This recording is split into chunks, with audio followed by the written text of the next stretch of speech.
તેજસ્વી આપણા ચરણમાં કોટી કોટી દંડવત. આપ પરમ પૂજ્ય 108 યોગેશ બાવાજી મુંબઈ વિલ્યપાલના બિરાજો છો. આજનો વચરામતમાં કુઠાર શ્રી વલ્લભાથી શકી છે જે બહુ સુંદર રીતે આજનો વચરામત કુઠાર શ્રી વલ્લભાથી શકી છે જય જય શ્રી.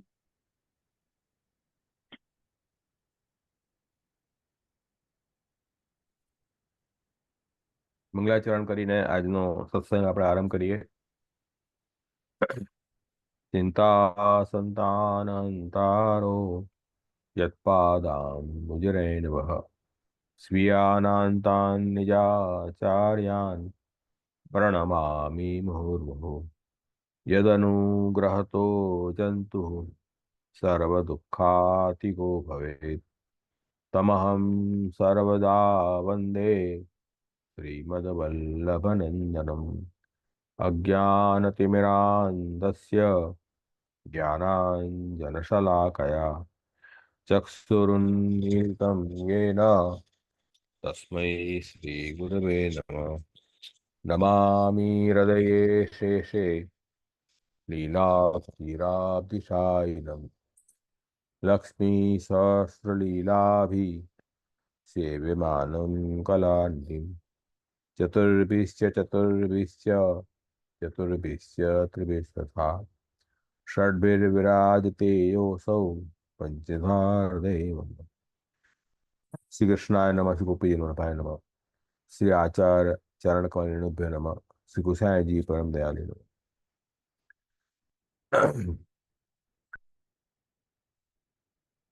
અમારે ત્યાં આજે એકાદશી વ્રત છે, કામિકા એકાદશી વ્રત. એકાદશીના દિવસે જેટલું ભગવત નામ લેવાય, જેટલી ભગવત સેવા થાય એ જીવને કલ્યાણકારી છે. એટલે આજના દિવસ આપણે બને એટલું પ્રભુ સન્મુખ રહેવું, ભગવાનના નામ, ભગવાનની સેવા, ઠાકોરજીનું સ્મરણ, એનાથી ઠાકોરજીની કૃપા જલ્દી પ્રાપ્ત થાય છે. પોષણમ તદ અનુગ્રહ ભાગવતના 6 સ્કંદમાં એ આજ્ઞા કરી કે પોષણ એટલે પુષ્ટિ. એ પુષ્ટિનો અર્થ છે તદ અનુગ્રહ. તદ એટલે તેમનો અનુગ્રહ, તેમનો એટલે ભગવાનનો અનુગ્રહ. અનુગ્રહ એટલે ફરીથી જીવોને સ્વીકારવા. બધા જીવ ભગવાનના છે, પરંતુ ઘણા કાલ થઈ ગયો, પ્રભુથી છૂટા થયા, ફરીથી પ્રભુ આપણો અંગીકાર કરે એવી આપણી ઈચ્છા છે. એટલે ઠાકોરજી ફરી પુષ્ટિ કરે જીવ ઉપર અને એ જીવનો સ્વીકાર કરે પોતાની સેવામાં, પોતાની નિત્ય લીલામાં. એ જ આપણું ફલ છે. તો એ અનુગ્રહ કેવી રીતે પ્રાપ્ત થાય, પુષ્ટિ કૃપા કેવી રીતે પ્રાપ્ત થાય પ્રભુની? તો કે નામ, સેવા અને સ્મરણ, આ 3 વસ્તુ. આ માધ્યમ છે 3, જે માધ્યમથી ભગવાનની કૃપાનો અનુભવ જીવ કરી શકે છે, ભગવાનની કૃપા જીવને પ્રાપ્ત થઈ શકે છે. એટલે પ્રભુનું નામસ્મરણ, આપણે નામ ઉચ્ચારણ કરીએ બને એટલું વધારે. જેમ અષ્ટાક્ષર મંત્ર નો આપણે શ્રી કૃષ્ણ શરણમ, આ બી એક મહામંત્ર છે, એનું જપ કરતા રહીએ. સર્વોત્તમ સ્તોત્રમાં મહાપ્રભુજીના 108 નામ છે. નામરત્નાકર સ્તોત્રમાં શ્રી ગુસાઈજીના 108 નામ છે. પુરુષોત્તમ સહસ્રનામ સ્તોત્રમાં 1075 ઠાકોરજીના નામ છે. ત્રિવિધ નામાવલીમાં પણ પ્રભુની 10મ સ્કંદ લીલાના નામો છે. એ નામોનું ઉચ્ચારણ કરવાથી પણ પ્રભુની કૃપા આપણને અવશ્ય પ્રાપ્ત થાય. ઠાકોરજીની સેવા કરીએ આપણે, એનાથી પણ ઠાકોરજી કૃપા પ્રાપ્ત થાય. અને સેવાના અવસરમાં પ્રભુનું લીલાનું સ્મરણ કરીએ, એ સ્મરણથી પણ ઠાકોરજીનું કૃપા આપણને પ્રાપ્ત થાય. પણ કૃપા પ્રાપ્ત કરવા માટે પ્રભુથી આપણે જોડાવવું પડશે. એમને એમ કૃપા પ્રાપ્ત નહીં થાય, એમને અચાનક કૃપા થઈ જાય એમ ન થાય. અજામિલ જેવા પાપીને પણ કૃપા ક્યારે પ્રાપ્ત થઈ? જ્યારે નારાયણ નામનું ઉચ્ચારણ એના મુખમાંથી કરાવ્યો ઠાકોરજીએ, અને એ કૃપા ત્યાં પ્રગટ થઈ ગઈ. ઠાકોરજીએ પોતાનું પ્રમેય બલથી અજામિલનો ઉદ્ધાર કર્યો. અજામિલના મુખમાંથી નારાયણ ભગવાન નામનું ઉચ્ચારણ કરાવ્યું, જેનાથી સમસ્ત પાપ એના નષ્ટ થઈ ગયા અને વૈકુંઠની પ્રાપ્તિ અંતમાં એને થઈ છે. તો ભગવાન નામનું બહુ વિશેષ મહાત્મ્ય છે. અજામિલે તો પુત્ર નિમિત્તથી નામ લીધું હતું, કઈ ઠાકોરજીને ઉદ્દેશીને નામ નહોતું લીધું. તો પણ અજામિલાદિ દોષાણામ નાશકો અનુભવ સ્થિત જ્ઞાપિત અખિલ મહાત્મ્ય કૃષ્ણ શ્રી મહાપ્રભુજી કૃષ્ણાષ્ટમી આજ્ઞા કરે છે કે અજામિલના બધા દોષ નાશ કર્યા એવું ઠાકોરજીએ પોતાનું મહાત્મ્ય સ્થાપિત કર્યું છે. એ અનુભવમાં વાત આવી છે. યમદૂતો પણ કંઈ ન કરી શક્યા, યમરાજ પણ કંઈ ન કરી શક્યા. આટલા પાપ કર્યા છતાં પણ એકમાત્ર નારાયણના ઉચ્ચારથી જ સમસ્ત પાપ નષ્ટ થઈ ગયા. એ નામની મહિમા છે. અને એ નામની મહિમા ઠાકોરજીએ પ્રગટ કરી ભાગવત છઠ્ઠા સ્કંદમાં. એટલે નામનું ઉચ્ચારણ આપણા જીવોએ કરતા રહેવું જોઈએ. કાંઈ ન થાય ને, સેવા પણ ન થાય, લીલા સ્મરણ પણ ન થાય, તો નામ ઉચ્ચારણ તો કરી શકે માણસ, એમાં તો કઈ તકલીફ નથી. કોઈ માનો માણસ હોય, ભાઈ ઉઠબેઠ ન કરી શકે, સેવા ન કરી શકે, એ પણ પથારીમાં પડ્યા પડ્યા ભગવાન નામ તો લઈ શકે છે કે નથી લઈ શકતો? એ તો લઈ શકે. અરે મોઢાથી ન લઈ શકે તો હવે આજકાલ તો મોબાઈલમાં તમે ઓડિયો શરૂ કરી દો તો નામનું સ્મરણ થયા કરશે. બહુ સરળ થઈ ગયું છે. કલૌ હરિ કીર્તનાથ ભાગવતમાં કહ્યું છે કે કલયુગની અંદર તો કેવલ હરિ નામનું કીર્તન કરવા માત્રથી જ જીવનો ઉદ્ધાર થઈ જાય છે. જે ફલની પ્રાપ્તિ માટે સતયુગમાં સિદ્ધ જ્ઞાન જોઈતું હતું, પ્રભુનું ધ્યાન કરવું પડતું હતું, વર્ષો તપસ્યા કરવી પડતી હતી, અને ત્રેતામાં યજ્ઞ યાગાદિ કરો ત્યારે પ્રભુ મળે, દ્વાપરમાં મોટી મોટી પૂજા વિધિ કરીએ ત્યારે પ્રભુ મળે. ત્યારે કલયુગમાં તો કેટલી સરળતા ઠાકોરજી કરી છે. કેવલ હરિ સંકીર્તન માત્રથી જ જીવનો ઉદ્ધાર થઈ જાય. તો આ કેટલું મોટું વાત છે. તો આપણે આ અવસરનો અવશ્ય આપણે વૈષ્ણવોએ લાભ લેવો, બને એટલું ભગવત નામ આપણા જીવનમાં વધારે લેવું. એ જ આપણી સાચી મૂડી છે. બધા મૂડી ભેગી કરે ને, તમારી વેલ્થ કેટલી થઈ, કેટલા કરોડ કેટલા બિલિયન ડોલરની વેલ્થ થઈ, એ વેલ્થ તો કંઈ કામ નહીં આવે તમને. એ વેલ્થ તો અહીંયા નષ્ટ થઈ જવાની છે. પણ આ જે ઠાકોરજીનું ભગવાન નામની વેલ્થ ભેગી કરશો ને, તો જન્મ જન્મ તમને કામ આવશે. આ શરીર તો આમે નષ્ટ થવાનું છે. કેમ કે જે અન્નથી આપણે શરીરનું પોષણ કરીએ છીએ એ અન્ન જ પેરિશેબલ આઇટમ છે. સવારનું બનાવેલું હોય રાતનું કેવું ખરાબ થઈ જાય. જે અન્નથી આપણે શરીરનું પોષણ કરીએ છીએ એ શરીરને થી આપણે શું અપેક્ષા રાખશું? એ પણ અનિત્ય છે. આજ નહીં તો કાલ, કાલ એને ઘસી જશે. પણ આપણી આત્મા તો નિત્ય છે અને એ ભગવાનનો અંશ છે. અને એ આત્માનું પોષણ ભગવાન નામ ભગવત સેવા સ્મરણથી થાય. એટલે આપણે નિત્ય નિરંતર ભગવાન નામ ઉચ્ચારણ કરો. સૌથી સરળ ઉપાય. સેવા સ્મરણમાં તો હજી ઉદ્યમ વધારે કરવો પડે. ઠાકોરજીની સેવા મંગલા કરો, શૃંગાર કરો, રાજભોગ ધરો, સાંજની સેવા, સવારની સેવા, લીલા સ્મરણમાં પણ ભગવત લીલાનું ગાન કરવું, એનું સ્મરણ કરવું થોડું ઉદ્યમ છે. પણ ભગવત નામ ઉચ્ચારણ તો ઘણું સરળ છે. એટલે હું તો એ જ આગ્રહ રાખીશ કે આજે એકાદશીમાં ખૂબ ભગવત નામ લો, સેવા સાથે નામસ્મરણ કરો. એ તો સોનામાં સુગંધ છે. તો બહુ સારી વાત છે. તો આપણે આ નામ રત્નાંગ સ્તોત્રના આધારે શ્રી ગુસાઈજી જે ખરેખર ઠાકોરજીનું સ્વરૂપ છે, શ્રી કૃષ્ણનું સ્વરૂપ છે, એ શ્રી ગુસાઈજીનું નામનું આપણે અહીંયા ચિંતન કરી રહ્યા છીએ. તો એના માટે જ આપણે પહેલો શ્લોક આપણે ગઈ વખતે જોયો બી હતો, ફરીથી આપણે આજે પુનરાવર્તન કરી લઈએ કે નામની મહિમા અહીંયા પહેલા શ્લોકમાં શ્રી રઘુનાથજીએ સમજાવી છે આપણને. નામ રત્નાકર સ્તોત્ર શ્રી રઘુનાથજીએ પ્રગટ કર્યો. શ્રી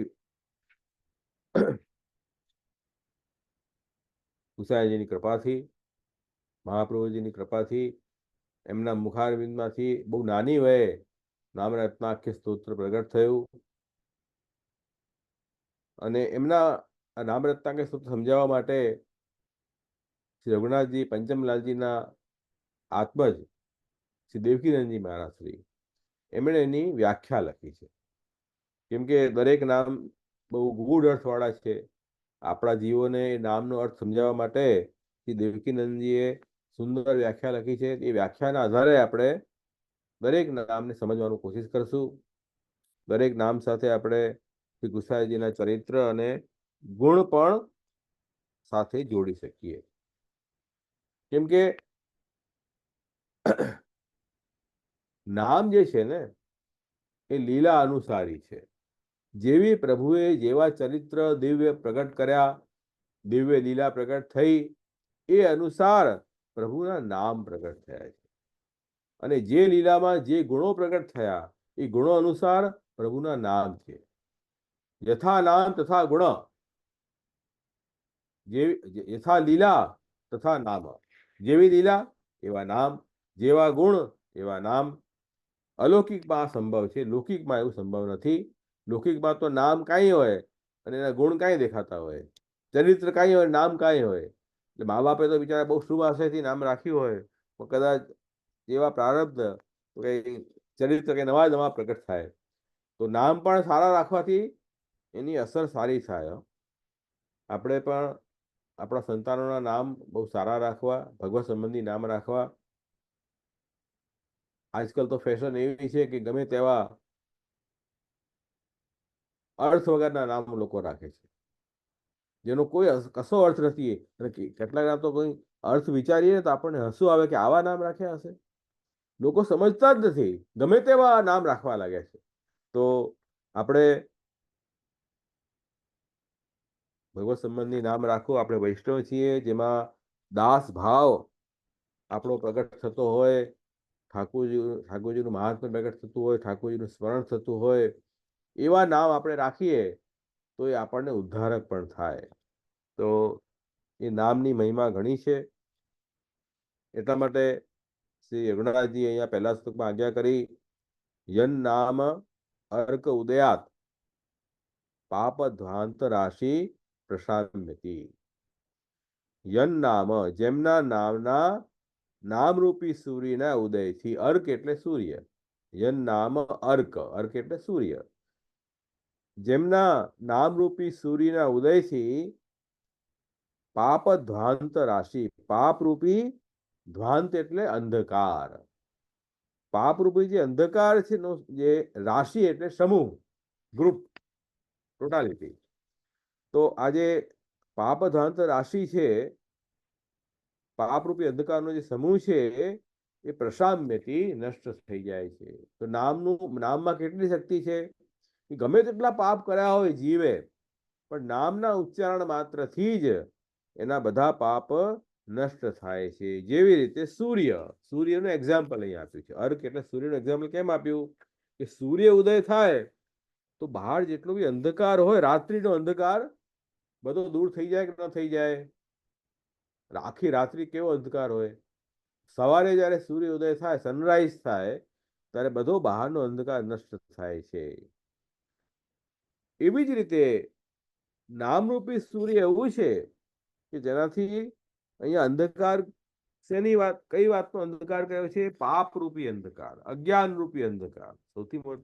સૌથી મોટું પાપ તો એ છે કે આપણે ઠાકોરજીના સ્વરૂપને ભૂલી ગયા, પોતાનું સ્વરૂપ ભૂલી ગયા, અને આપણો અને ભગવાનનો શું સંબંધ છે એ પણ આપણે ભૂલી ગયા. એ સૌથી મોટું પાપ જીવે આ થયું. એટલે આપણે જે બ્રહ્મસૂત્ર મંત્રમાં બોલીએ છીએ કે હજારો વર્ષથી હે પ્રભુ આપણાથી છૂટો થયો, હજારો વર્ષથી, અને એ છૂટા થવાના, હજારો વર્ષ વ્યતીત થવાના કારણે મને હવે આપનાથી દૂર થવાનો ક્લેશાત્મક જે આનંદ છે એનો પણ તિરોભાવ, એ પણ આનંદ, એનો ક્લેશ પણ નથી, ક્લેશાનંદનો અનુભવ પણ નથી. એટલે એનો એક તો એક અર્થ આપણે એમ કરી શકીએ ભાઈ ઠાકોરજીથી આપણે દૂર થયા, એનું કમસે કમ મનમાં દુઃખ તો હોવું જોઈએ કે હું દૂર થયો છું. આપણને એ ખબર જ નથી કે આપણે દૂર થયા છીએ. આપણી સ્થિતિ અત્યારે એવી છે. અને આપણે ત્યાં ભાગવતમાં કહ્યું છે કે માણસ કેવો છે કે લૌકિક જે સુખ મળે છે ને એ તો ખરેખર દુઃખાત્મક છે, એને સુખ માને છે. મનુષ્યની વિશેષણ શું આપ્યું ભાગવતમાં કે દુઃખને સુખ માનનારો જે હોય એને મનુષ્ય કહેવાય. આપણે મનુષ્ય કહેવાય છીએ કે ખરેખર એ દુઃખ છે એને સુખ માનીને આપણે એમાં ને એમાં જ ફસાયેલા રહીએ છીએ અને ભગવાનથી દૂર થઈ ગયા છીએ. ભગવાનનો જે ક્લેશાનંદનો અનુભવ પણ આપણને નથી. પ્રભુથી દૂર થયા તો વિપ્રયોગ થવો જોઈએ, દુઃખ થવું જોઈએ, એનો અનુભવ પણ આપણને નથી. એવા આપણે જીવ થઈ ગયા. એ સૌથી મોટું પાપ આપણાથી થયું. એ પાપ થવાના કારણે ભગવાનથી દૂર થઈ ગયા, પોતાનું કર્તવ્ય આપણે ભૂલી ગયા અને પોતાના સ્વાર્થમાં જ આપણે લાગી ગયા. અને કામ, ક્રોધ, લોભ, મદ, મોહ, માત્સર્ય જે આપણા શત્રુઓ છે, અંદરના શત્રુ જે આપણને અંદરથી ખાઈ જાય છે, એ શત્રુઓએ આપણા ઉપર હુમલો કર્યો કે પ્રભુથી અલગ થયા, ઠાકોરજીના સ્વરૂપને ભૂલી ગયા. એના કારણે અવિદ્યાએ હુમલો કર્યો આપણા ઉપર, અજ્ઞાને હુમલો કર્યો, અજ્ઞાન રૂપી અંધકારે, જેનાથી આપણને બધી વસ્તુ ભૂલાઈ ગઈ અને ખોટા કામમાં લાગી ગયો જીવ. આખું જીવન જે છે એમાં જ આપણે વેસ્ટ કરી દઈએ છીએ. જે મનુષ્ય જીવન જે છે તે સુદુર્લભ કહ્યું છે. ભાગવતમાં શું કહ્યું કે આ મનુષ્ય જીવન જે છે ને એ સુદુર્લભ છે, પણ આપણને સુલભ થઈ ગયું છે. સુદુર્લભનો મતલબ શું ખબર છે? દુર્લભ એટલે વેરી ડિફિકલ્ટ ટુ ગેટ, દુર્લભ. સુદુર્લભ એટલે very very very difficult to gate. આ મનુષ્ય યોની આપણને મળે ને એ જ બહુ મોટો રિવોર્ડ છે આપણા માટે.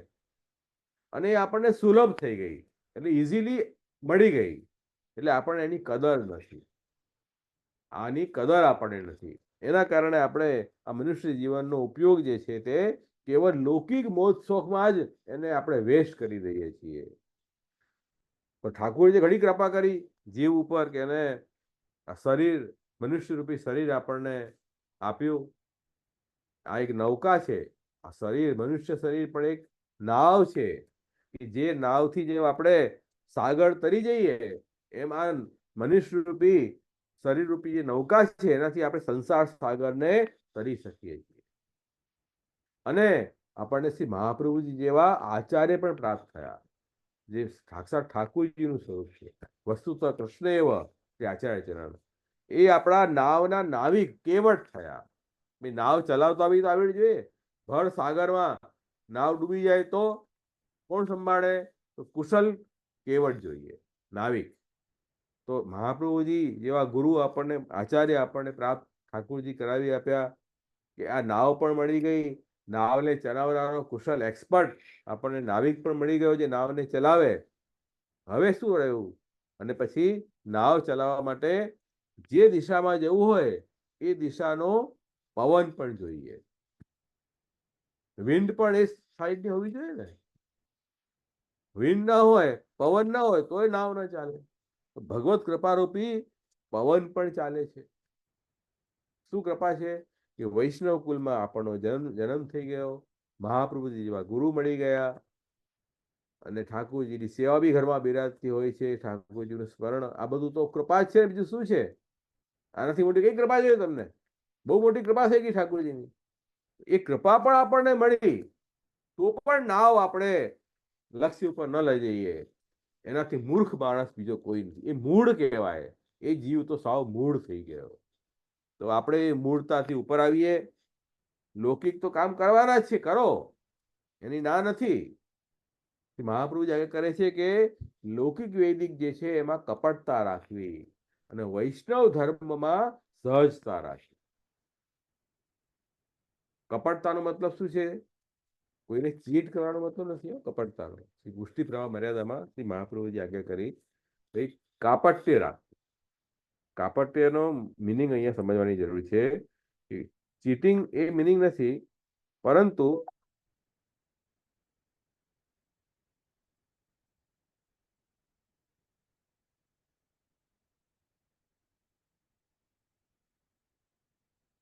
અનાસક્ત ભાવથી કામ કરવા, આસક્તિ રાખ્યા વગર આપણે લૌકિક વૈદિક નભાવવા, એ અહીંયા આજ્ઞા કરી રહ્યા છે.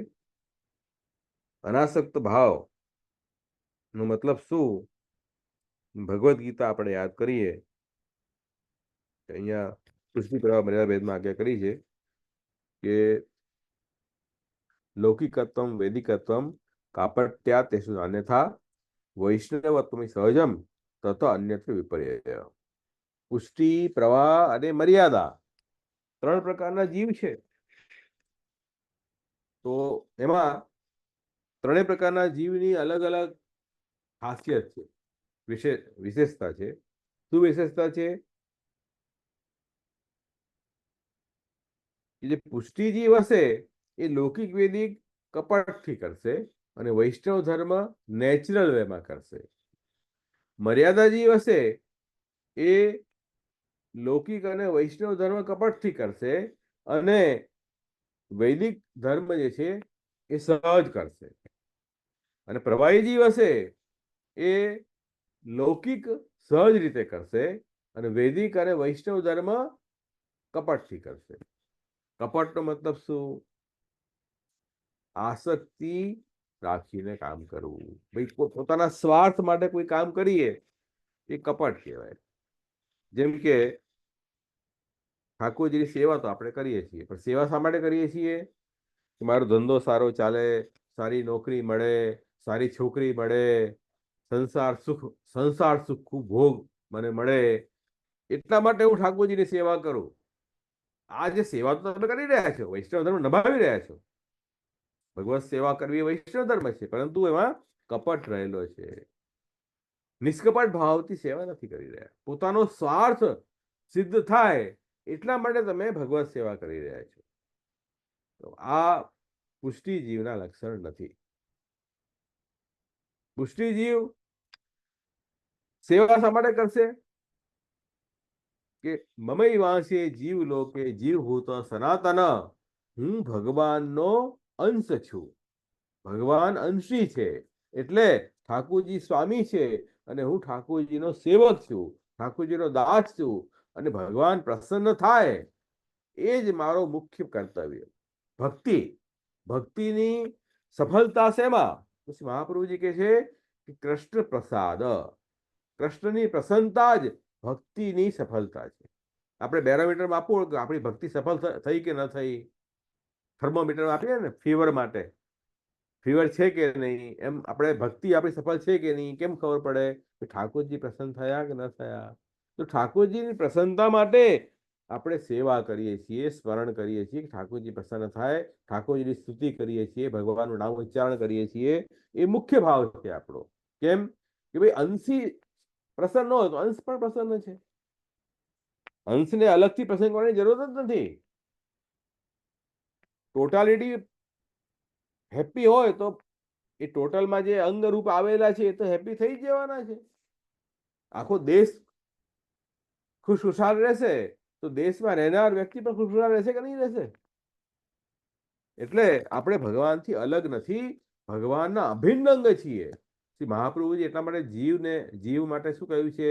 કે જીવ ભગવાનનો અભિન્ન અંગ છે, ભગવાનથી અલગ નથી અને અણુ છે, અંશ છે. એટલે જીવનું, એટલે ત્યાં કહ્યું કે જગત નિરાનંદ છે અને જીવ ગુપ્તાનંદ છે અને હરિ પૂર્ણાનંદ છે. તો જેને સુખની ઈચ્છા હોય એને હરિ પૂર્ણાનંદની સેવા કરવી જોઈએ. આ જગતમાં ઠાકોરજી જગત તો પ્રગટ કર્યું પોતાના શ્રીઅંગમાંથી, જગતમાં આનંદને હાઈડ કર્યો છે, છુપાવી લીધો છે.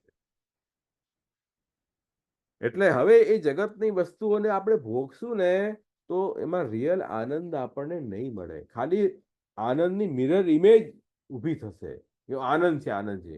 અંતમાં હાથમાં દુઃખ આવે છે. એ જીવ સમજતો નથી. અને જીવ જે છે એની અંદર આનંદ ગુપ્ત છે. કેમ કે ઠાકોરજી બિરાજી રહ્યા છે, પણ અનુભવ નથી. ભક્તિ વગર એનો અનુભવ કેમ થાય? તો જીવ ઠાકોરજીની ભક્તિ કરે, સેવા કરે, સ્મરણ કરે, નામ ઉચ્ચારણ કરે, એનાથી એ પ્રભુનો આનંદ અનુભવ જીવ કરી શકશે. એ પોટેન્શિયાલિટી ઠાકોરજી આપણામાં આપેલી છે, એ આનંદને પ્રગટ કરી શકીએ આપણે.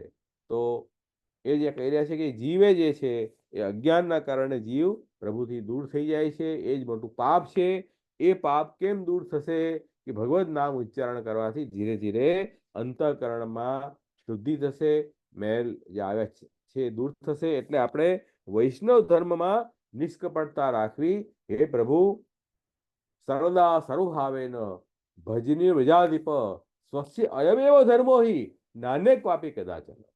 મહાપ્રભુ જાગે સર્વદા સર્વભાવથી ભગવાનની સેવા કરવી, એ જ આપણો પરમ ધર્મ છે. બીજો કોઈ ધર્મ નથી. એ આત્મધર્મ છે આપણો. જન્મ જન્મ કોઈ પણ યોનિમાં તમે જશો, સ્ત્રી પુરુષ, બ્રાહ્મણ, ક્ષત્રિય, વૈશ્ય, અમીર ગરીબ, કોઈ પણ યોનિમાં ઠાકોરજીની સેવા આપણો ધર્મ તો રહેવાનો જ. જે શરીરના ધર્મ છે ને એ બદલાતા જશે. જે પ્રકારનું દેહ મળશે એ પ્રકારથી તમારા ધર્મ બદલાતા જશે. પણ કોઈ પણ દેહ મળશે, ઠાકોરજીના અંશ તમે રહેવાના જ છો. એટલે ભગવત સેવા આપણો આત્મધર્મ તો કાયમ રહેશે. એટલે મહાપ્રભુજી કહે છે કે વૈષ્ણવ ધર્મમાં આપણે સહજતા રાખવી, નિષ્કપટ ભાવથી ઠાકોરજીની સેવા કરો, પ્રભુ પ્રસન્નતાથી મારા માથે બિરાજે. એ જ આપણો ઉદ્દેશ સેવા કરવાનો છે. બીજો કોઈ સ્વાર્થ વૃત્તિથી આપણે સેવા નથી કરતા. પણ લોકવેદમાં કપટતા માણસે રાખવી પુષ્ટિ જીવે. એટલે કપટતા કયા અર્થમાં? કે લૌકિક કામ તો આપણે કરીએ છીએ, પણ લૌકિક સ્વાર્થ, લૌકિક ફલ મને મળે એવી ઈચ્છાથી આપણે નથી કરતા. ઠાકોરજી આપણને આ સમાજમાં જન્મ આપ્યો છે, કોઈ કારણસર આ પરિવારમાં જન્મ આપ્યો છે, લૌકિક જેવી રિસ્પોન્સિબિલિટી મને આપી છે, એ મારે નિભાવવી જોઈએ. મારું કર્તવ્ય છે, મારી જવાબદારી મારે કરવી જોઈએ. પ્રભુની ઈચ્છા છે તો જ તમારો જન્મ અહીંયા થયો ને, આ સમાજમાં, પરિવારમાં. તો મારા સમાજ અને પરિવારની જવાબદારી હું નિભાવું. જેટલું સામર્થ્ય ઠાકોરજી આપ્યું છે એટલું આપણે કરીએ. બાકી ફલ પ્રભુને જે આપવું હશે તે આપશે. અર્જુનને પણ ભગવાને આ જ ઉપદેશ આપ્યો ગીતામાં કે અનાસક્ત ભાવથી તારે લડાઈ કરવાની છે, યુદ્ધ કરવાનું છે. કેમ? તું ક્ષત્રિય છે અને તારી જવાબદારી છે કે પ્રજાની રક્ષા કરવી, અન્યાય સામે આપણે લડવું જોઈએ. અને મારો પણ, ભગવાન એમ કે છે, મારી પણ એવી ઈચ્છા છે કે મારો અવતાર પણ અસુરોનો નાશ માટે થયો છે, અધર્મનો નાશ માટે થયો છે. તો તને નિમિત્ત બનાવીને હું આ અસુરો, અધર્મીઓને હનન કરીશ. નિમિત્ત માત્ર ભવિષ્ય સાચી. નિમિત્ત માત્ર તું છે. હે અર્જુન, તો નિમિત્ત થા યુદ્ધમાં અને મારું કાર્ય કર. પ્રભુનું કાર્યમાં તું જોડાય. આ ઠાકોરજીનું કાર્ય છે એ માનીને લોકવેદ કામ કરવા. પ્રભુની આજ્ઞા છે આ, એટલા માટે હું કરું છું. એ ભાવથી કરવા, પોતાના સ્વાર્થ માટે ન કરવા. એ ભાવથી તમે કોઈ પણ લૌકિક કામ પણ કરશો ને તો કર્મ બંધનમાં નહીં પડો ક્યારે પણ. એવા ધ્યાન રાખો. એ અનાસક્ત ભાવથી તમે કાર્ય કરો, કાપટ્ય ભાવથી એટલે અનાસક્ત ભાવથી, અને વૈષ્ણવ ધર્મ સહજતાથી કરો, તો ખરેખર તમે પુષ્ટિ જીવ છો. એ રીતે અહીંયા કહ્યું કે ભાઈ આ જ્ઞાન જીવને નથી. અને વૈષ્ણવ ધર્મો પણ કરે, એમાં આસક્તિ રાખે, લૌકિક વૈદિક ફલની ઈચ્છાથી ભગવાનની ભક્તિ કરે, તો ભક્તિ પણ આપણી દૂષિત થઈ જાય. ભક્તિ શામાં દૂષિત કરો છો? અરે રાઈ જીતની સેવા કો માનત મેરુ સમાન. આટલી નાની થોડી સેવા કરશો ને, ઠાકોરજી એને બહુ મોટી માનશે. ક્યારે? જ્યારે એ સેવા શુદ્ધ હશે, શુદ્ધ ભાવથી કરેલી હશે. તમે આખો દિવસ સેવા કર્યા કરો પણ ભાવ જ અશુદ્ધ હોય, સ્વાર્થ માટે હોય, તો એ સેવામાંથી ઠાકોરજી પ્રસન્ન ન થાય. પણ તમે ભલે જેટલી તમારાથી સેવા ઓછી થાય તો ઓછી, પણ નિષ્કપટ ભાવથી સેવા કરશો તો એ સેવા તમને બહુ મોટું ફલ આપશે. ઠાકોરજી ઘણા પ્રસન્ન થશે. જો આ જીવ જે છે ને કેટલા નિસ્વાર્થ ભાવથી મારે શરણે આવ્યો છે, એવી રીતે જીવનો પ્રભુ હાથ ચાલે છે. તો ઠાકોરજીનું નામનું રટણ કરો, પ્રભુની સેવા કરો, ભગવદ લીલાનું સ્મરણ કરો, પણ એમાં ભાવ તમારો શુદ્ધ રાખો, કપટવાળો ભાવ ન રાખો. તો તમે તમારો બેડો પાર. આ સંસાર સાગરમાંથી તમે ઉગરી ગયા, એક વાત સમજી લો. તો આવું આ નામની મહિમા અહીંયા બતાવી છે કે આપણા અંતઃકરણમાં જે પણ અજ્ઞાન રૂપી અંધકાર છે, જેના કારણે આપણે પાપ કરીએ છીએ, એ બધા જ અંધકાર નષ્ટ થઈ જાય. જેમ સૂર્ય બહારનો અંધકાર નષ્ટ કરે, તો નામનું ઉચ્ચારણ આપણે કરતા રહેવું જોઈએ.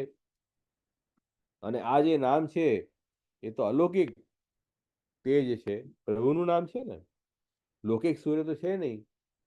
લૌકિક સૂર્ય તો અસ્ત થાય ને ઉદય થાય, પણ આ નામ તો નિત્ય રહે છે, ક્યારેય નષ્ટ નહીં થાય. એટલે એ નામનું કાલ પણ નષ્ટ ન કરી શકે. એક વાત તો આ કરી. બીજી વાત એ કરી કે વિકસંતી હૃદયજાની તન નામાની સદાશ્રય. હૃદયરૂપી કમલ જે છે એ જે છે ખીલી જાય છે. નામના ઉચ્ચારણથી શું થશે? બીજું ફળ શું થશે? પહેલું ફળ શું બતાવ્યું? પાપરૂપી અંધકાર નષ્ટ થાય. બીજું ફળ શું છે? કે હૃદયજાની, હૃદયરૂપી જે કમલ છે એ વિકસંતી, વિકાસ થાય છે, ખીલી જાય છે. એવા શ્રી ગુસાઈજીના નામનું સદા આશ્રય કરું છું. તો હૃદયરૂપી કમલ, હૃદયને કમલ બનાવવાની જરૂર છે. હૃદયમાં ખાલી કાદવ કીચડ જ હશે તો મુશ્કેલ છે. એ કાદવમાંથી, કીચડમાંથી કમલ ખીલે તો કમલ કેવો હોય છે? કે પદ્મ પત્ર ઇવામ ભસા. જેમ ગંદા જલમાં કમલ ઉગે, પણ એ જલની ગંદકી કમલમાં નથી હોતી. એવી રીતે આપણે ભલે સંસાર રૂપી આ ગંદકીમાં પેદા થયા, પણ ભગવદ નામના ઉચ્ચારણથી, ભગવત સેવાથી આપણું અંતઃકરણ એ હવે સંસાર નહીં રહી, સંસારિતા નહીં રહી જાય, એ કમલ બની જશે. કેમ? ઠાકુરજીનું સ્મરણ કર્યું ને આપણે, પ્રભુનું નામનું ઉચ્ચારણ કર્યું ને, તે કમલ થઈ જશે. અને કમલની સુગંધ, સુવાસ ચારે બાજુ પ્રસરાઈ જશે. એનાથી શું થશે? કે ઠાકુરજી પણ પધારશે, હૃદયમાં ઠાકોરજી પધારશે. જેમ કમલ ઉગે તો બધા કમલની સુગંધને લેવા માટે બધા ભ્રમરો ત્યાં આવી જાય કે નહીં? કમલમાં ભ્રમરો આવી જાય કે નહીં? એવી રીતે આપણું હૃદય પણ કમલ જો બની જાય તો ઠાકોરજીને પણ ઈચ્છા થાય કે હું એ ભક્તના હૃદયમાં આવીને બેસી જાઉં. ખ્યાલ આવ્યો? એટલે હૃદયને કમલ બનાવવા માટે આપણે શું કરવું પડશે? આપણા કર્ણરંધ્રથી, આપણી વાણીથી ભગવદ નામનું સ્મરણ, શ્રવણ કરો અને ઉચ્ચારણ કરો. શ્રવણ કીર્તન કરો વધારે. ઠાકોરજીના નામ લીલાઓનું શ્રવણ કરો અને પોતાના મુખથી એનું કીર્તન કરો, ઉચ્ચારણ કરો. ધીરે ધીરે એમ કરવાથી શું થશે? કે જે હૃદયમાં સંસાર ભરાયેલું છે ને, સંસાર એટલે હું કરું છું, આ મારા માટે છે, આ સંસાર મિથ્યા છે, મહાપ્રભુજી કહે છે, એ જ આપણને ભક્તિમાં વિરોધી છે. તો સંસાર જે ભરાયેલો છે આપણા હૃદયમાં, અંતઃકરણમાં, એ સંસારની ગંદકી નીકળી જશે, દૂર થઈ જશે, અને આ હૃદય કમલ જેવો બની જશે. ઠાકોરજી એની મેતે આવીને એમાં બિરાજી જશે. સ્વયશોગાન સૌરાષ્ટ્ર હૃદયાંબુજ અભિષ્ટર. સર્વોત્તમ સૂત્રમાંથી મહાપ્રભુજીનું શું નામ છે? સ્વયશોગાન સૌરાષ્ટ્ર હૃદય અંબુજ અભિષ્ટર. એટલે ઠાકોરજીનું, મહાપ્રભુજીનું આપણે યશોગાન કરીએ તો હૃદય કમલ થઈ જાય, તો મહાપ્રભુજી હૃદયમાં આવીને બિરાજી જાય. એનાથી મોટું ફળ શું હોઈ શકે? સ્વયં ઠાકોરજી, જો ઠાકોરજી હૃદયમાં તો આજે બી બિરાજી રહ્યા છે, પણ અત્યારે મૌન છે ને, મૌન ધારણ કર્યું છે. આપણી સાથે કોઈ જાતનો ડાયલોગ નથી. સાક્ષી ભાવથી જુએ છે કે જીવ શું કરે છે. પણ જ્યારે ભક્તિથી આપણું હૃદયને કમલ બનાવશું, પછી જે છે એ પ્રભુ જે છે આપણી સાથે સંવાદ કરશે. અંદર બિરાજેલા પ્રભુ છે એ આપણને અનુભવ બી કરાવશે. એ આપણું ફળ છે. એ પણ આ ભગવાન નામના ઉચ્ચારણથી શક્ય થશે. એ વાત શ્રી રઘુનાથજી અહીંયા આજ્ઞા કરી. આ પહેલો શ્લોક આપણે ગયે વખતે જોયું હતું, પરેની વાર્તા પણ આપણે જોઈ હતી, જેમાં બહુ સુંદર રીતે એ શ્રી ગુસાઈજીના મુખારવિંદથી જે આજ્ઞા થઈ, પરે એટલે દૂર ખસ, એ વૈષ્ણવે પરે એટલે મારા ઠાકોરજીનું નામ છે એમ માની લીધું. અને એ પરે તો કોઈ શાસ્ત્રમાં નામ નથી, કોઈ વેદમાં, ગીતામાં, ભાગવતમાં, કોઈ પુરાણોમાં પરે એવું નામ ઠાકોરજીનું છે જ નહીં, ક્યાંય નથી. તો પણ એને, એ બિચારો ભોળો વ્રજવાસી હતો, એને શું થયું કે શ્રી ગુસાઈજીએ મને પરે એમ કહ્યું. ઘણા દિવસથી એ ગુસાઈજીને વિનંતી કરતો હતો, મારા ઠાકોરજીનું નામ આપ આપો, મારા પ્રભુનું નામ શું છે. તો ગુસાઈજી વ્યસ્ત હશે બીજા કાર્યમાં, તો એ વાત રહી ગઈ. એક દિવસે ગુસાઈજી કોઈ સાથે વાત કરતા હતા વૈષ્ણવ સાથે, અને એ વ્રજવાસી પાસે આવતો હતો. એટલે ગુસાઈજી કીધું પરે પરે, એટલે વ્રજભાષામાં પરેનો મતલબ દૂર ખસ. એ સમજો કે પરે મારા ઠાકોરજીનું નામ આપ્યું. તો એ બિચારો એટલો ભોળો કે પરે કરી ઉચ્ચારણથી પ્રભુને બોલાવતો. અને શ્રીનાથજી પધારતા, પરે કે પરે આવો તો શ્રીનાથજી પધારતો. બોલો કેટલી કૃપા, નામનો કેવો કેટલો વિશ્વાસ છે ગુસાઈજીની વાણી ઉપર. ગુસાઈજીની વાણી ઉપર એ ભોળા વૈષ્ણવને કેટલો વિશ્વાસ, એ વિશ્વાસથી એ ઠાકોરજીનું નામ ઉચ્ચારણ કરતો.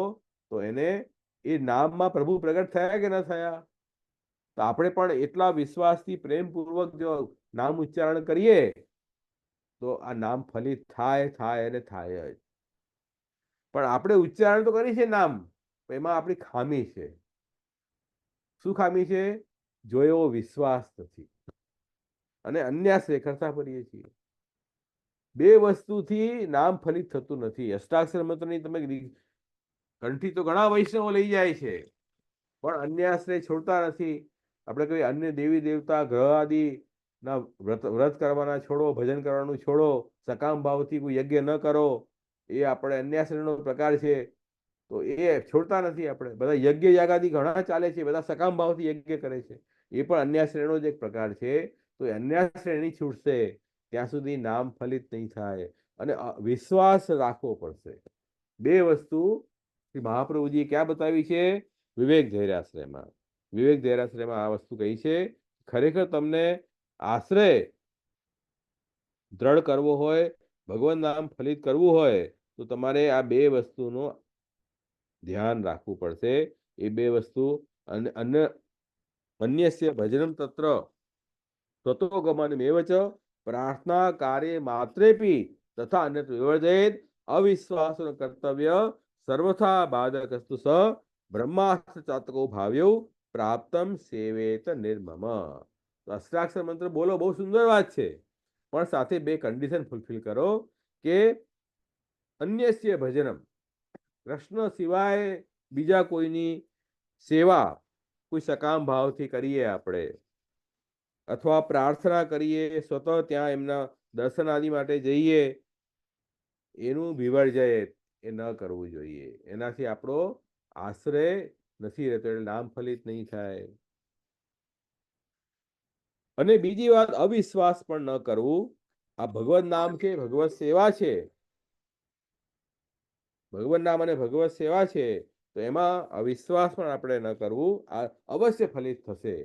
અવિશ્વાસ કરવાથી બ્રહ્માસ્ત્ર જેવું અમોઘ શસ્ત્ર પણ નિષ્ફળ થઈ ગયો. રામાયણમાં કથા આવે છે, હનુમાનજીને બ્રહ્માસ્ત્રથી બાંધ્યા હતા, પણ રાવણને અવિશ્વાસ થયો તો એ બ્રહ્માસ્ત્ર પણ હનુમાનજીએ તોડી દીધું. તો અમોઘ શસ્ત્ર જે ક્યારેય નિષ્ફળ ન થાય એવો શસ્ત્ર પણ ફેલ થઈ ગયો. તો અષ્ટાક્ષર મહામંત્ર છે.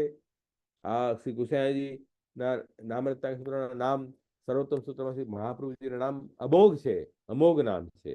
પણ જો વિશ્વાસ નથી જીવને, તો પછી નામ ફલિત નહીં થાય. એટલે નામ ઉચ્ચારણ અવશ્ય કરો, તો સાથે બે કન્ડિશન પણ ફૂલફિલ થવી જોઈએ.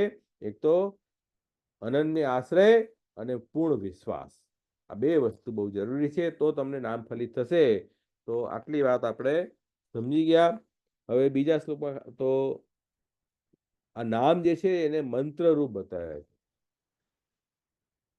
એકમ શાસ્ત્રમ દેવકી પુત્ર ગીતમ એકો દેવો દેવકી પુત્ર એવ મંત્ર અપી તસ્ય નામાની યાની કર્માપેકમ તો દેવસ્ય સેવા. આ ચાર વસ્તુ જે બતાવી ને, જગન્નાથરાયજીમાં આ પ્રસંગ પ્રગટ થયો કે જેમાં સ્વયં શ્રી જગન્નાથરાયજીએ ચાર પ્રશ્નના ઉત્તર આપ્યા હતા. સર્વશ્રેષ્ઠ દેવ કોણ, સર્વશ્રેષ્ઠ શાસ્ત્ર કોણ, સર્વશ્રેષ્ઠ મંત્ર કયું, અને સર્વશ્રેષ્ઠ કર્મ કયું. તો સર્વશ્રેષ્ઠ શાસ્ત્ર ભગવદ્ ગીતા, સર્વશ્રેષ્ઠ દેવ ભગવાન શ્રી કૃષ્ણ, સર્વશ્રેષ્ઠ મંત્ર ભગવાન કૃષ્ણનું નામ, અને સર્વશ્રેષ્ઠ કર્મ ભગવાન કૃષ્ણની સેવા. સમજી ગયા? આટલું પણ માણસ સમજી જાય જીવનમાં તો કોઈ શાસ્ત્ર વાંચવાની જરૂર નથી. એક શ્લોકની અંદર સ્વયં ભગવાન શ્રી કૃષ્ણે આ ઉપદેશ આપ્યો છે. તો એમાં સર્વશ્રેષ્ઠ મંત્ર કયું છે? ભગવાનના નામને સૌથી શ્રેષ્ઠ મંત્ર બતાવ્યું છે. એ મંત્ર છે, ભગવાન નામ એ મંત્ર રૂપ છે. જેનું મનન કરવામાં આવે એને મંત્ર કહેવાય. મનન કોનું કરવું જોઈએ? મનથી. કોનું સ્મરણ કરવું જોઈએ? ભગવાન નામનું. તો આ મંત્ર હોવાના કારણે અહીંયા આજ્ઞા કરી રહ્યા છે કે અત નામ અષ્ટોત્તર સત તસ્ય મંત્ર રૂપત્વા છંદાદિકમ આહુ સાર્ધેન શ્લોકેન. હવે 1.5 શ્લોકથી અહીંયા આ નામ મંત્રરૂપ છે. શ્રી ગુસાઈજીના નામ જે કેવા છે? મંત્રરૂપ છે.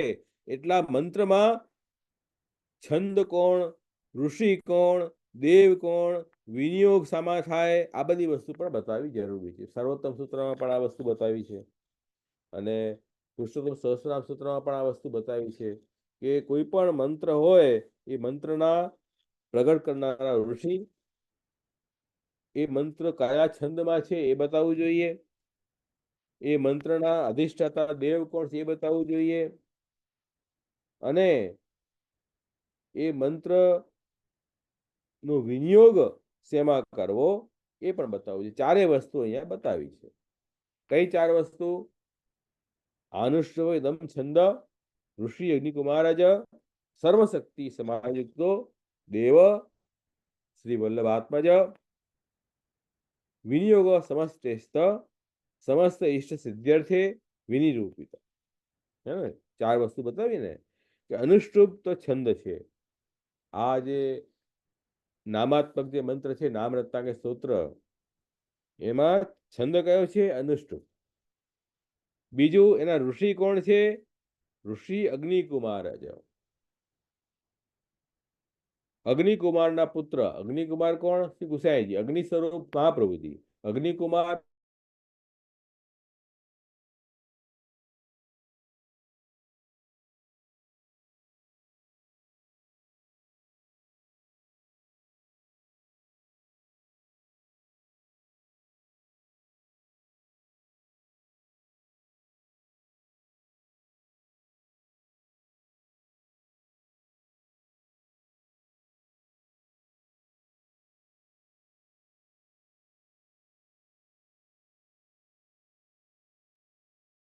નો જેજેસરનો વાઈફાઈનો પ્રોબ્લેમ ઇન્ડિયામાં થયેલો હમણાં પધારશે.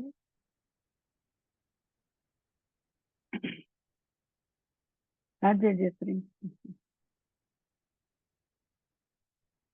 બીજી અલૌકિક વાણી છે ઠાકોરજીની, એના દર્શન કોણ કરી શકે? જે ઋષિ હોય એ જ કરી શકે. તો શ્રી રઘુનાથજી ઋષિ છે, જેમના ગુસાઈજીના અલૌકિક નામ છે, એના દર્શન થયા. તો ઋષિ અગ્નિકુમાર જ. અને દેવતા કોના નામ છે આ? તો દેવ શ્રી વલ્લભાત્મજ. શ્રી વલ્લભાત્મજ શ્રી ગુસાઈજીના આ નામ છે. ગુસાઈજી એ દેવ છે, આ નામના અધિષ્ઠાતા છે. મંત્રરૂપી નામના અધિષ્ઠાતા એને દેવ કહેવાય. એ કે સર્વશક્તિ સમાય, બધી લીલાઓ અને ભક્તો સહિત શ્રી ગુસાઈજી આ નામના સ્તોત્રના દેવ છે. અને વિનિયોગ શાના માટે આનો વિનિયોગ કરવાનો છે? સમસ્ત ઈષ્ટ સિદ્ધ્યર્થે, બધી ઈષ્ટ ભક્તોના મનોરથની સિદ્ધિ થાય એના માટે આ મંત્રનો ઉપયોગ આપણે કરવો છે. સમજી ગયા ને? જેમ જેમ તને બતાવું કે સર્વોત્તમ સ્તોત્ર, એમાં વિનિયોગ શું બતાવે છે? વિનિયોગો ભક્તિયોગ પ્રતિબંધ વિનાશને. હે ને?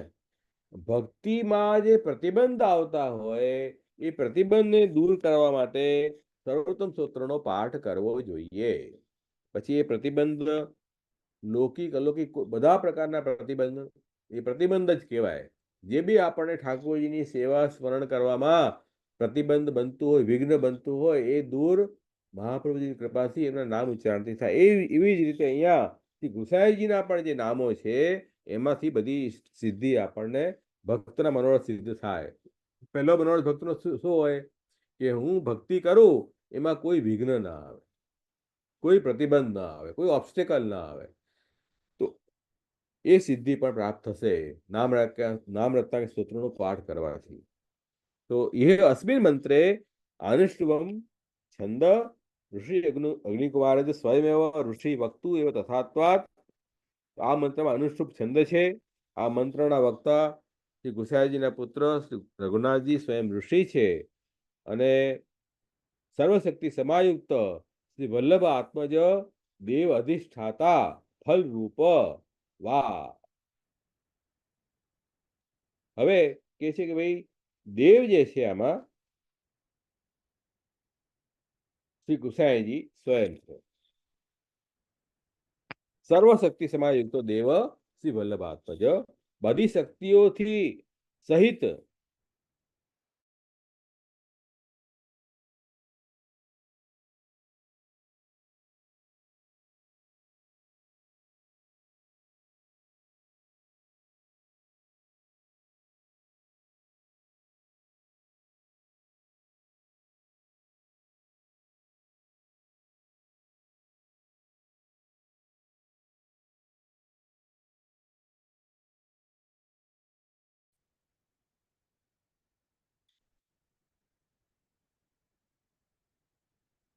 એટલે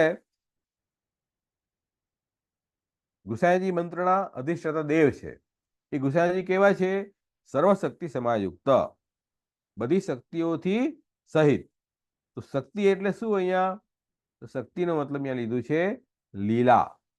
શક્તય લીલા સમા સ્વતુલ્યા. પ્રભુની જે લીલાઓ છે એ લીલાઓમાં બધા ભક્તો સાથે ઠાકોરજી રમણ કરે છે. તો ભક્તોની સાથે લીલા સહિત ઠાકોરજી બિરાજે એવા શ્રી ગુસાઈજી, એ ગુસાઈજી અહીંયા દેવ છે. એટલે સર્વે ચ તે સર્વશક્તિ સમા તઈ આ સમંતા યુક્ત સહિત નામ સ્વરૂપમ લીલા ભક્તાસિત ત્રિધા અનુરૂપામિદમ વિશેષણમ ઇતિ જ્ઞેયમ અન્યથા શ્રી વલ્લભાત્મજ દેવ ઇતિ એવ વદેયું. શું કહ્યું? આ જે નામ છે એના 3 રૂપ બતાવ્યા છે: સ્વરૂપ, લીલા અને ભક્ત. એટલે અહીંયા વિશેષણ દેવનું આપ્યું, સર્વશક્તિ સમાયુક્ત.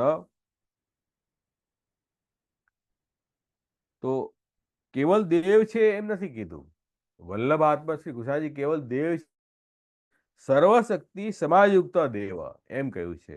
બધી શક્તિઓથી સહિત આ આપણા ઈષ્ટદેવ શ્રી ગુસાઈજી છે. એ બધી શક્તિ કઈ?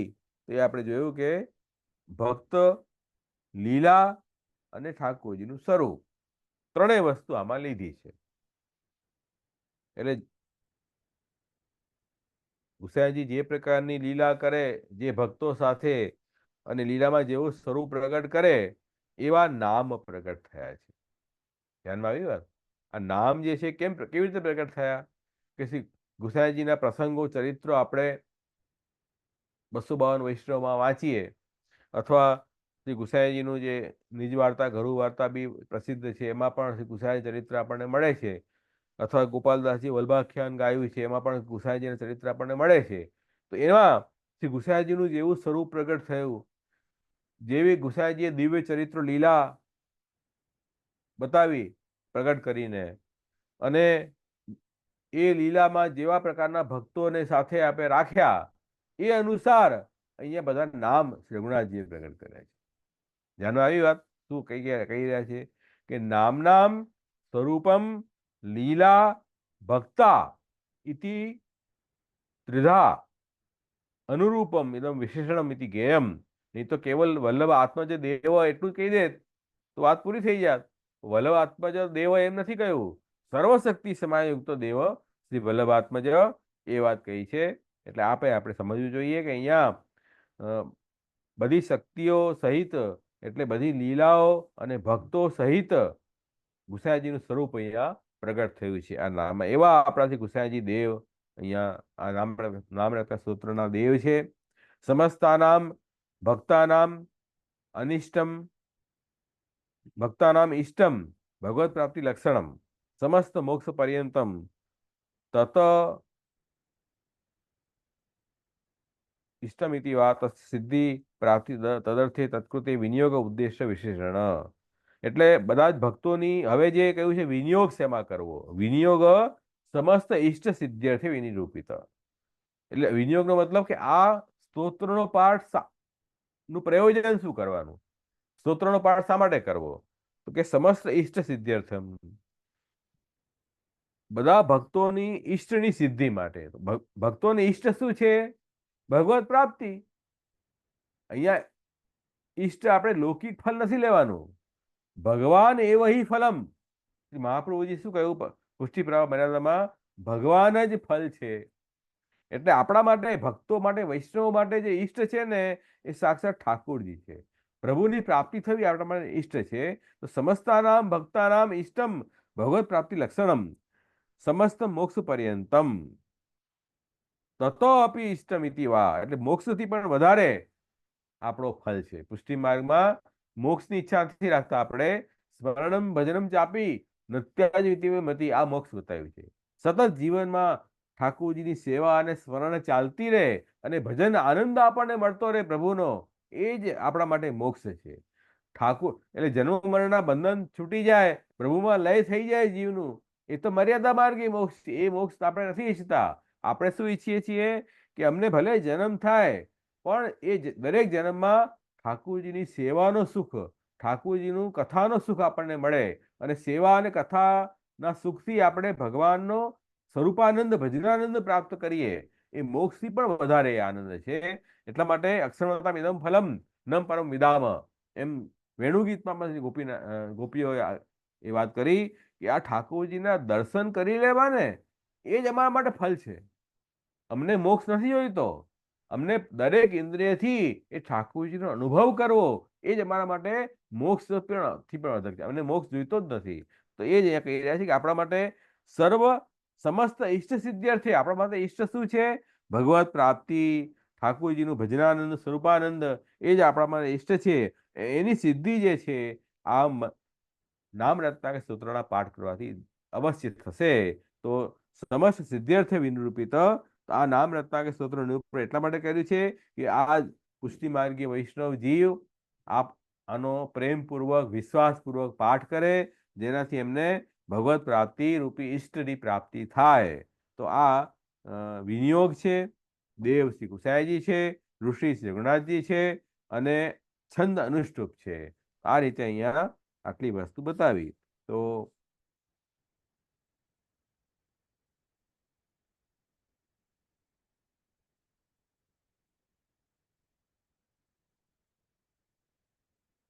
અહીંયા શ્રી ગુસાઈજીના 3 સ્વરૂપ આપણે સર્વશક્તિ સમાયુક્તમાં જોયા કે આ ભક્ત સ્વરૂપ પણ છો, લીલાઓ સાથે બિરાજો છે, એ પણ ગુસાઈજીનું સ્વરૂપ છે. કેમ કે જે ગુસાઈજીના જે વૈષ્ણવો છે ને એ પાસે ગુસાઈજીના જ અંગરૂપ છે.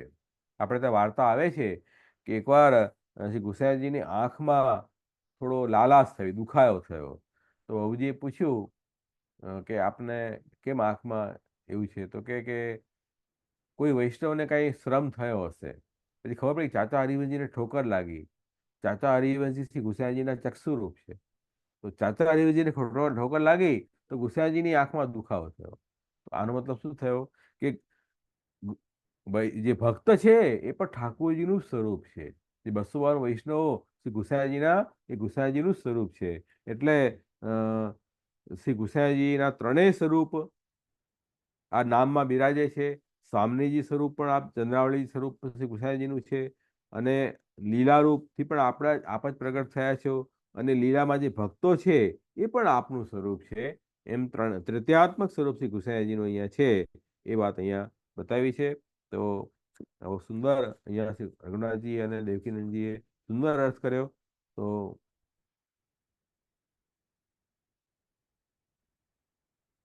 સેવા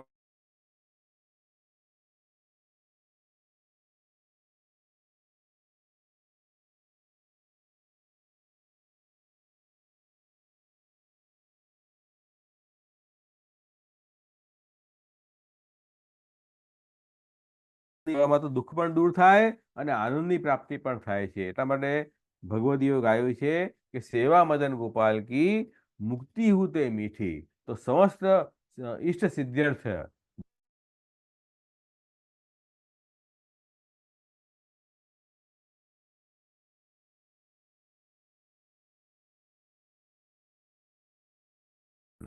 आ रीते बीजो श्लोक पण पूरो थयो। कई प्रश्न हो तो पूछी लो, नहीं तो आजनो आपणे सत्संग अहींया विराम करशुं। कोई पण प्रश्न होय वैष्णवोने जेटલું આજે વિવરણ કર્યું એમાં કાંઈ પણ પ્રશ્ન હોય તો કોઈ પણ સંકોચ વગર અવશ્ય પૂછો, જેનાથી તમારા પણ જે બી શંકા મનમાં હોય એ હું દૂર કરું તો મને આનંદ થશે અને વૈષ્ણવોએ ધ્યાનથી સાંભળ્યું એવું પણ મને લાગશે। નહીં તો કોઈ પ્રશ્ન ના આવે મતલબ શું થયો, યા તો બધું ખબર છે યા કોઈ સાંભળ્યું જ નથી। બે જ પોસિબિલિટી હોય ને, વચલી પોસિબિલિટીમાં તો કાંઈ ને કાંઈ પ્રશ્ન જરૂર થાય। યા તો બધું જ ખબર હોય તો કોઈ પ્રશ્નની જરૂર નથી, યા પછી આપણે સાંભળ્યું નહીં બરાબર તો પ્રશ્ન શું થાય। તો કોઈ પણ પ્રશ્ન હોય તો અવશ્ય પૂછો, મને બહુ ખુશી થશે પૂછશો તો। આજે જયદેવ તને ક્વેશ્ચન આજે જે કર્યું એમાં તને ક્વેશ્ચન હોય તો પૂછી દો, તો ખોલું તને।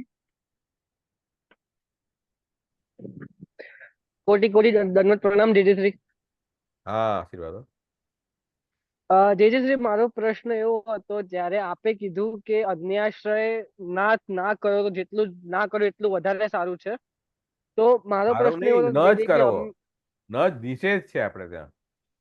એટલે ક્ષમા કરજો જેજેશ્રી, મારો પ્રશ્ન એવો હતો કે અમે તો બાળકો જ નવરાત્રીમાં અમે જતા હોઈએ જ્યારે પણ, તો માતાની આરતી જ્યારે અમે પણ સાથે ગાઈએ, ઉભા આરતી થાય ત્યારે અમે અમારા મનમાં પણ એ જ ભાવ હોય કે માતા રક્ષા કરજો, તો એ અન્યાશ્રય જ કહેવાય છે એને પણ? 100% અન્યાશ્રય છે, 100%, એમાં કોઈ ડાઉટ નથી। તો જેજેશ્રી એ એવું છે ટાઈમ કે પર જે માતાના ભક્તો હોય એ માતાનું વ્રત રાખે, નવરાત્ર વ્રત રાખે અને એમાં માતાને પ્રસન્ન કરવા માટે ગરબી ગાય, એના માટે બહુ સારી વાત છે। એને આપણે નથી કરતા, પણ જે કૃષ્ણ ભક્ત છે, જેને કૃષ્ણ ભક્તિમાં આગળ વધવું છે, એને દેવી માતાના વ્રત કરવા એ ઘોર અન્યાશ્રય છે। અને જો આજે માતાજી છે ને એ પ્રાકૃત દેવતા છે, પ્રાકૃતા સકલા દેવા હરિતા પૂર્ણાનંદ હરિતસ્મા કૃષ્ણ ગતિઓમાં, તો પ્રાકૃત દેવતાઓ ફલ પણ પ્રાકૃત જ આપશે, લૌકિક ફળ જ આપી શકે છે, અલૌકિક ફળનું દાન માતાજી નહીં કરી શકે। એટલે ભગવાને દસમા સ્કંદની અંદર આ કથા આવી છે કે ઠાકોરજીએ પોતાની યોગ માયાને એ વરદાન આપ્યું કે તું મારું કાર્ય કરીશ, તમે કરશો મારું કાર્ય, તમને મનુષ્ય ભૂતલ ઉપર પૃથ્વીમાં પૂજશે, તમે એની લૌકિક ઈચ્છાઓ પૂરી કરજો। તો દેવી મા જે છે એ લૌકિક ઈચ્છાઓ પૂરી કરી શકે છે, અલૌકિક ઈચ્છાઓની તો આપણે ત્યાં જવાની જરૂર શું? પહેલી વાત તો ત્યાં જઈએ પછી ધર્મસંકટમાં પડીએ એવું કરવું જ ન જોઈએ। આપણે ઠાકોરજીના ધોળપદ ગાઓ ને, પ્રભુનું કરો, સ્મરણ કરો। તમારે નાચવું છે ને તો નાચવાની ઈચ્છા છે તો નાચો ને, કોણ ના પાડે છે? પણ આપણે ઘણા દયારામભાઈના ઘણા સંતો ધોળપદ છે, એના ઉપર નાચો ગાઓ, આટલા કીર્તનો છે આપણે ત્યાં, કેટલું વિપુલ સાહિત્ય છે, તો એક ઠાકોરજીનું સ્મરણ કરીને નાચો। પણ એ નિમિત્તથી આપણે જઈએ તો એ અન્યાશ્રય થાય છે, એ આપણે ન કરવું જોઈએ। એટલા માટે પુષ્ટિ ભાગમાં આપણે આગળ નથી વધી શકતા। તો જેનો ભક્ત હોય એની એ કરે એના માટે ઉત્તમ છે। આપણો કૃષ્ણ ભક્તિનો માર્ગ છે તો કૃષ્ણ ભક્તિમાં આગળ વધો ને। ધન્યવાદ જેજેશ્રી। હા, શર્મિષ્ઠાબેન છે જે કોટી કોટી બીજા પ્રણામ question છે। જેજેશ્રી। શર્મિષ્ઠાબેન ખોલો। હા હા બોલો।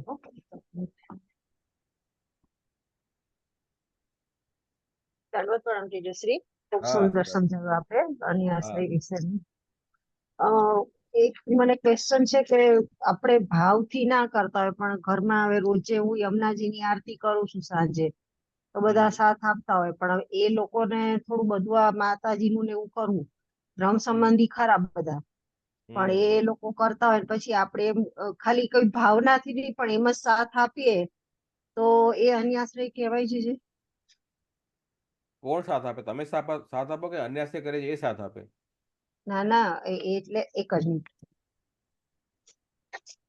તમે ભાવથી આરતી ગાઓ છો તો તમને તો એ બહુ સુંદર વાત છે, પણ જે લોકો અન્યાશ્રય કરે છે, આરતી ગાઈ રહ્યા છે, તો એને હા હજી એટલે એ પ્રતિબંધ છે. લોકોને એવું કે અમે આખું વર્ષ તમારી જોડે આરતી કરીએ છીએ તો હા તમારે કે માતાજીની આરતી અમારી જોડે કરવી જોઈએ એમ. ભાવથી ના કરતા હોય આપણે, પણ એમ કે સાથ આપવા માટે એમ. ખાલી એવું કઈ મનમાં ભાવ ના હોય કે માતાજી રક્ષા કરે કે એવું તેવું કઈ, એમ કે ઘરમાં કોઈને ખરાબ ના લાગે એના એ માટે થઈને. એ લોકો પરાણે તમને ફોર્સ કરે છે, કરવું જ પડશે. ના ના એવું કઈ કહેતા નથી કોઈ, પણ એમ થાય કે ઘરમાં કોઈને ખોટું ના લાગે એટલા માટે થઈને આપણે એમાં જોડે ખોટું બેસી લાગવાની એમ. ખોટા લાગવાની શું વાત છે? તમે દેવીના ભક્ત છો તો દેવીના પદ ગાઓ, અમે ઠાકોરજીના ભક્ત ઠાકોરજીના પદ ગાઈએ, એમાં કઈ ખોટું લાગવાની વાત જ નથી. એમાં તો બહુ સ્પષ્ટ વાત છે. એ તો ભાઈ જે જેનું કામ હશે એ જ કરશે ને. ડોક્ટર હશે ડોક્ટરનું કામ કરશે, એન્જિનિયરનું કામ કરશે. એ ખોટું લગાડશે, મારું કામ કેમ નથી કરતો તું એમ કહેશે. ભાઈ હું ડોક્ટર છું, એનો છોકરો ડોક્ટર ન હોય તો ડોક્ટર એમ કે તારે બી મારી ક્લિનિકમાં આવવાનું. કેમ કે નહીં આવે તો મને સાથ કેમ નથી આપતો?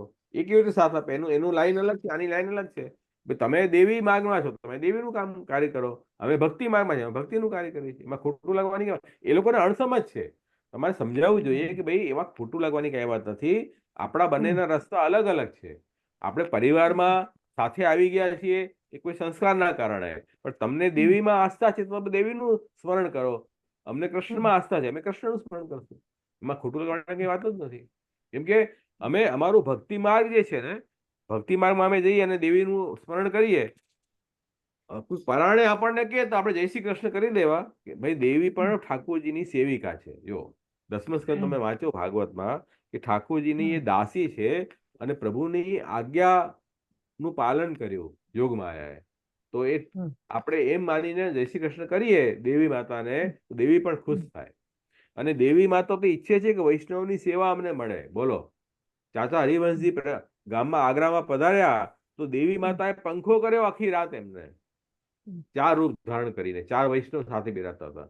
તો દેવી તો વૈષ્ણવની સેવા એમને તો ક્યારે મળે એવી ઈચ્છા રાખે છે.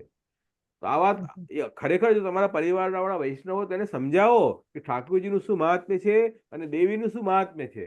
એ બંને સમજે. એ લોકોને અજ્ઞાન છે, એના કારણે આવી વાતો કરે છે. એ ન સમજતા હોય તો ગુરુ પાસે લઈ આવો એને. બ્રહ્મ સંબંધ લીધું છે ને, તમારે ગુરુ પાસે ઉપદેશ ગ્રહણ કરો. મહાપ્રભુજી શું આજ્ઞા કરી છે જુઓ. તો બી એને આસ્થા ન હોય તો પછી એને દેવીનું કાર્ય કરવા દો. આપણે કરવાની જરૂર નથી કઈ. અને પરાણે કરાવતા હોય તો ઠાકોરજીનું સ્મરણ કરીને મહાપ્રભુજી આજ્ઞા કરી છે કે અન્ય દેવી દેવતાઓ પણ ભગવાનના જ વિભૂતિ છે, ભગવાનના જ અંશ છે, ભગવાનના સેવક છે એમ માનીને જય શ્રી કૃષ્ણ કરીને આદર કરવો, નમસ્કાર કરી દેવા. એમ સમજવું. ખૂબ ખૂબ સુંદર છે જી. હા, હા. ધન્યવાદ. દંડવત પ્રણામ. કવિતાબેન, એકાદશીની ખૂબ ખૂબ બધાઈ. હા, જે આપના કવિતાબેન, યુગલ ચરણોમાં દંડવત પ્રણામ. આપના યુગલ ચરણોમાં દંડવત પ્રણામ. હા, આશીર્વાદો. જે આપે ખૂબ સુંદર રીતે સમજાવ્યું આગળના 3 શ્લોકો કે વિનિયોગ ક્યાં છે અને એના છંદ કેવું છે આ બધું. તો મને છે ને 15મો શ્લોક હું બોલું છું ને જે તો એમાં બીજું આવર્તન છે ને એ મને નથી આવડતું. અનેક શિતિ પ્રક્ષેણી મુદ્રા છે કે મુદ્રા છે જે 15મો શ્લોક. એક મિનિટ.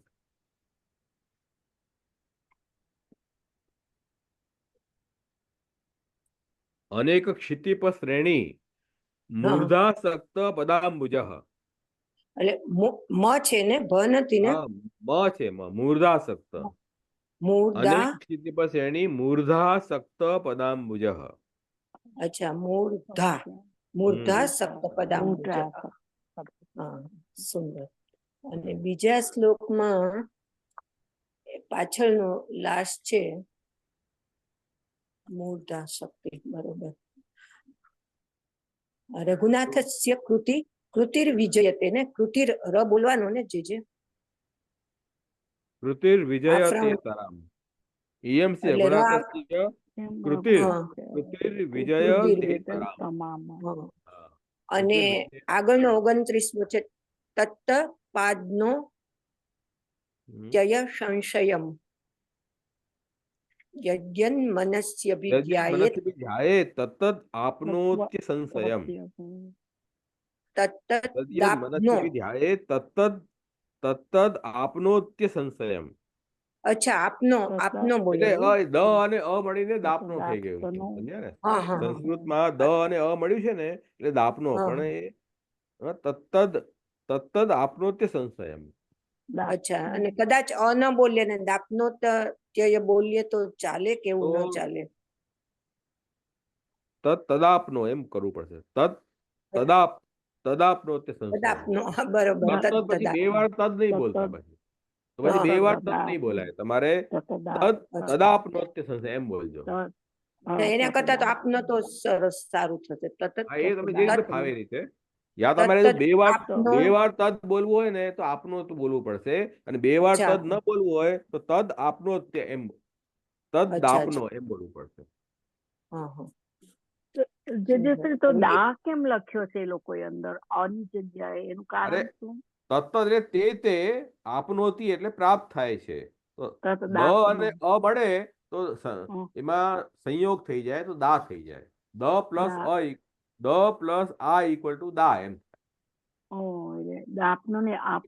બંને અક્ષરો જોડાઈ ગયા ને, હા. સંયોગ કહેવાય એને. અચ્છા, સંધિ એટલે અને આપણે સંયોગ.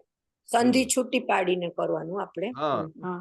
ના એટલે એવું છે ને, જો સંધિ છૂટી કરીને પાઠ કરશો ને તો છંદ ભંગ થઈ જાય છે. એટલે હા પાઠ તો હા આપણે સંધિ સાથે જ કરવું જોઈએ. અહીંયા સંધિ હમ. નથી, અહીંયા સંયોગ છે.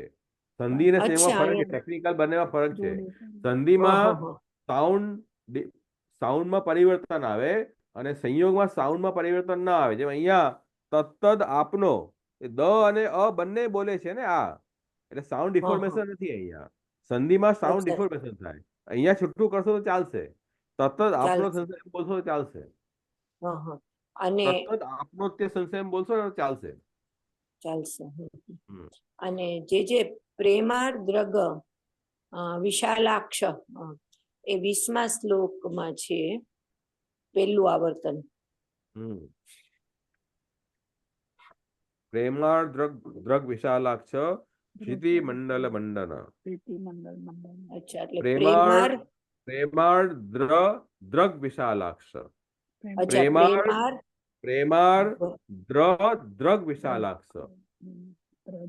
જે એકવાર અલગથી કરો ને. પ્રેમાર પ્રેમ આર્દ્ર દ્રગ વિશાલાક્ષ એમ છે. છૂટું એમ થાય, પ્રેમ અને આર્દ્ર દ્રગ વિશાલાક્ષ.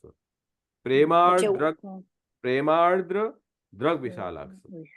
અચ્છા પ્રેમાર્દ્ર પ્રેમાર્દ્ર દ્રગ અને દ્રગ વિશાલાક્ષ. વિશાલાક્ષ. એટલે વિશાલ ને કરવાળા, બરોબર. દ્રગ વિશાલ. હમ. પ્રેમથી કરવા. જે સુંદર. પાછું કઈક આવું હશે તો હું પાછું તમને જરૂર આપને જરૂર. પૂછીશ. હા હા દંડવત પ્રણામ. દંડવત પ્રણામ જયશ્રી. હા, આશીર્વાદ. આપે જે કીધું કે અંબા માતા છે, તો એકચ્યુઅલી બધી માતાઓ તો એક જ સ્વરૂપ છે, લક્ષ્મીનું જ સ્વરૂપ કહેવાય ને. લક્ષ્મી માતા, બધી માતાઓ એક જ સ્વરૂપ છે. યોગ માયાનું સ્વરૂપ છે. દેવી જે માતાઓ છે ને, યોગ માયાના સ્વરૂપ છે. લક્ષ્મી માતા તો ભગવાન વિષ્ણુના પત્ની છે, લક્ષ્મીજી, મહાલક્ષ્મીજી. અને આ જે છે ને, પ્રભુની યોગ માયા શક્તિ છે, એના સ્વરૂપો આ બધા દેવી છે. અંબા, અંબિકા, આ પાર્વતી બધા. માતા ને બધા. હા, એમના જ અલગ અલગ નામ છે. માતાજી એક જ છે, નામ અલગ અલગ છે. ઠાકોરજી એક વાર નામ અલગ પડે થાય કે નહીં, એવી રીતે. એટલે મને એમ થયું કે જો માતાજી બી લક્ષ્મીનું સ્વરૂપ હોય તો લક્ષ્મીજી વિષ્ણુના પત્ની ને વિષ્ણુને તો આપણે પુષ્ટિ માર્ગમાં ગણીએ છીએ ને રામના સ્વરૂપ તરીકે. એમાં પણ લક્ષ્મીજીનું તમે એકલા લક્ષ્મીજીનું સેવન કરો ને તો અન્યાશ્રય થાય. એકલા વિષ્ણુ. લક્ષ્મીજીનું નહીં કરવું જોઈએ. ભગવાન સાથે લક્ષ્મીજીની પૂજા થાય. યમનાષ્ટકમાંથી મહાપ્રભુજીએ એનો ખુલાસો કર્યો છે. એકલા લક્ષ્મીજી તો પ્રવાહ ફલ આપે, ગંગાજી મોક્ષ ફલ આપે, યમુનાજી પુષ્ટિ ફલ આપે. તો એકલા લક્ષ્મીજીનું ઠાકોરજી સાથે લક્ષ્મીજીનું પૂજન કરીએ તો મોક્ષ આપે, પણ લક્ષ્મીજી પણ ભક્તિ તો ન જ આપી શકે. અચ્છા, દંડવત પ્રણામ જયશ્રી. હા, આશીર્વાદ. વૈષ્ણવ કોઈને ક્વેશ્ચન હોય તો એ તો જે આશ્રયનું પદ. હા, આશ્રયનું પદ કરો. હૃદયના ચરણના કેરો ભરોસો, દ્રઢઈ ન ચરણ ન કેરો શ્રી વલ્લભ નખ ચંદ્ર છટા બિન સબ જગ માજ અંધેરો ભરોસો દ્રઢઈ ન ચરણ ન કેરો साधन और नैया कली में जासु हो निवेरो सूर कहा कहे द्विविध आंधरो बिना मूल को तेरो भरोसो दृढ़ई न चरण न केरो दृढ़ई न चरण न केरो दृढ़ई न चरण न के વલ્લભાધીશ કી જય, શ્રી કૃષ્ણજી પરમ દયાલ ગોવર્ધન નાથ કી જય.